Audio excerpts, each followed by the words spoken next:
يا هلا يا هلا يا هلا. الشمبانزي لحد الآن تولول من سبع قوطة والنعلي الديوث رايح. هي ليش السالفة؟ ايش فيها؟ ايش فيها الكلبة السوداء؟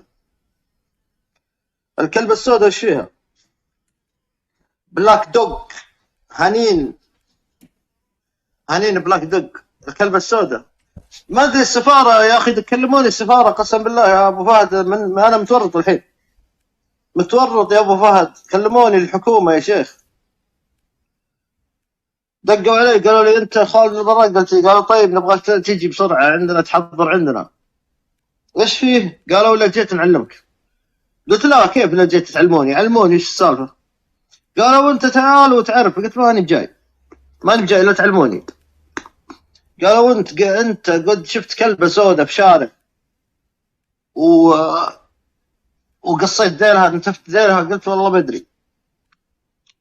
قالوا تعال نبيك، عاوزينك. في كلبة سوداء جت عند السفارة ذيلها مقطوع، يقولون انها انت اللي قطعت ذيلها. قلت ما ادري انا مالي شغل. قالوا تعال نتفاهم. قلت ان شاء الله انتظروني انتظروني. فانا خايف والله الحين ما ادري ايش اسوي. انا مسكين والله. الشمبانزي تحبك يا خالد، معذوره الحب قتال وانت اعطيتها الجزمه. يا ابو فهد يا ابو فهد يا ابو فهد، حب من طرف واحد ما يجي. يعني يا ابو فهد انت لو شو اسمه جت وحده تحبك وانت ما تحبها، ما مستحيل انك تكمل معها يا ابو فهد. قسم بالله يا اخي، كرام النفس هواها يا اخي. يعني وحده لو تشوف شكلها انت اعوذ بالله حبتها القراده. اي والله حبها برص 10 خرص.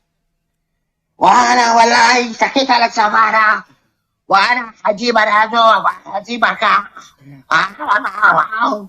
يا بنت زنا المحارم. يعني يا ابو فهد بالله عليك اروح اتزوج الكلبه السوداء هذه ولا احبها بكره اجي القى اخوها نايم معها في السرير؟ ايش دعوه؟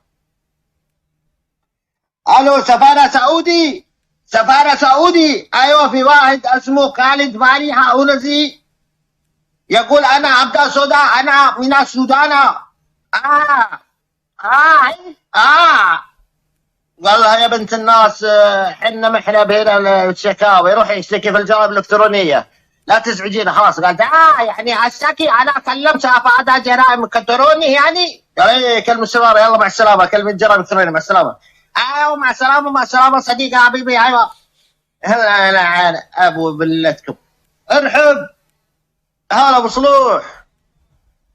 هلا وغلا. حب من طرف واحد لابد يذبل. اسلم اسلم اسلم اسلم اسلم. نعم الحب يا جماعه الخير مثل النبت نحتاج نسقيه.